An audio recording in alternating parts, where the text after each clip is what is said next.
Salut, moi c'est Mathieu de Ma vie en Tupperware. Alors cette semaine, on cuisine.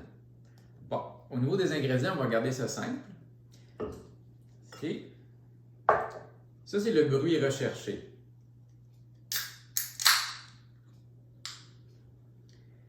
Ah oui, là, on m'avait dit de faire du placement de produit. Voilà. Alors, on y est presque. Voilà. Pas de gaspillage. Bon, c'est sûr qu'au début, les premières gorgées, il faut faire très attention. Mais vous verrez qu'à la fin, c'est beaucoup plus facile. Je peux le tenir d'une seule main. Alors, j'espère que cette recette vous a plu. Restez à l'affût la semaine prochaine pour une autre formidable recette. Et je vais peut-être même sortir un livre là, pour le temps des fêtes. Ah, il y a ma directrice de contenu qui me fait signe qu'il n'y avait pas assez de contenu. Bon, alors comme c'est l'automne, je vous propose de cuisiner des courges. On va faire une sauce pour les pâtes avec de la courge et on pourra étirer le restant de sauce pour se faire un petit potage. Vous pouvez utiliser n'importe quelle courge, ça pourrait être les butternuts ou encore les petites citrouilles. Avertissement, quand le monsieur s'ouvre une bière au début de la vidéo, tu peux t'attendre à des jokes de mon oncle. Pour cuire notre courge, ça va être super simple parce qu'on va utiliser la Tupper Onde. En 12 à 15 minutes, ça va être prêt. On va cuire notre courge à la vapeur. On va donc avoir seulement besoin du contenant plus profond et de la passoire, ainsi que du couvercle. Première étape, on va couper notre courge en morceaux. Vous pouvez prendre l'outil que vous voulez. En tant qu'instructeur certifié, je coupe toujours mes courges avec mes mains nues.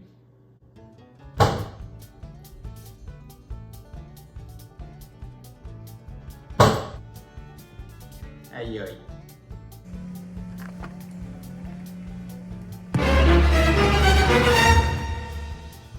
Bien joué, coach.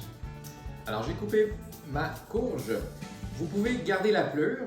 Il y a certaines courges qui ont des formes vraiment irrégulières, puis ça va vraiment plus vite si vous enlevez la pleure une fois que la courge est cuite, beaucoup plus facile. Puis il y a d'autres courges, vous pouvez enlever la pleure avant de la cuire. Donc, c'est au choix. Là, je vous ai fait une version avec pleure et sans pleure. Les morceaux peuvent se superposer, ce n'est pas grave. J'ai mis de l'eau au fond de ma Tupper Onde, couvercle, et j'envoie ça au micro-ondes 12 minutes. Je vérifie ensuite la cuisson pour voir si on prolonge un petit peu. Ma courge est cuite.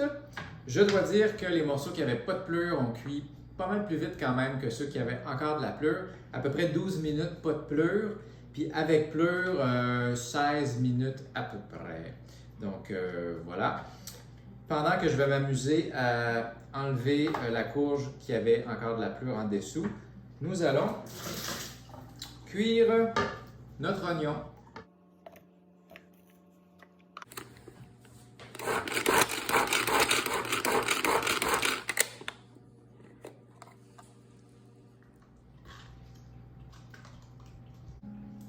Je mets ça un petit 2 minutes au micro-ondes. J'ai terminé d'éplucher ma courge, mon oignon est prêt. On va tout assembler nos beaux petits ingrédients dans le mélangeur. Bon, coach patate, il ferait ça au shaker, c'est sûr, mais on va y aller au mélangeur.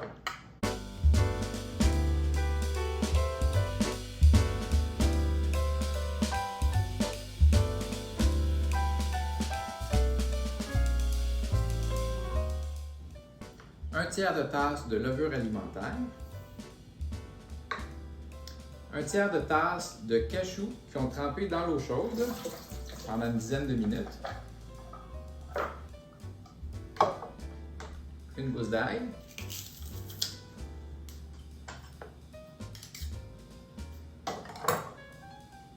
Du poivre au goût. Toujours du poivre au goût. Curcuma au goût. J'ai du goût. Une demi-tasse de crème. J'utilise la crème de soya.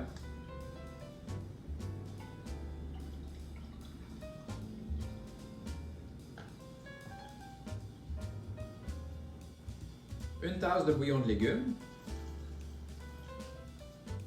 La quantité de liquide pourra être rectifiée une fois qu'on aura commencé à le mélanger pour avoir la texture désirée. Et je vais mettre 2 cuillerées à soupe de miso, pâte miso.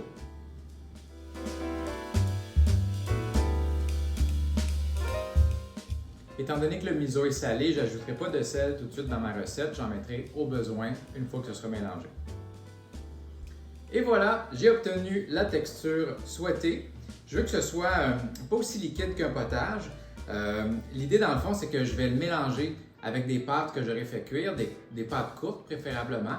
Ça fait un genre de mac and cheese, mais à la courge à la place. Ça peut être mangé tel quel, ou moi ce que j'aime faire, c'est faire sauter des légumes, puis rajouter ça par-dessus et faire une belle assiette. Je vais peut-être, là j'ai comme 6 tasses de rendement, j'avais une grosse courge quand même. Je vais peut-être utiliser pour mes pâtes 2 tasses et demie. Et le restant, je vais pouvoir l'allonger avec du bouillon de légumes, une pincée de sel, puis ça va me faire un potage pour le lendemain. Bon appétit!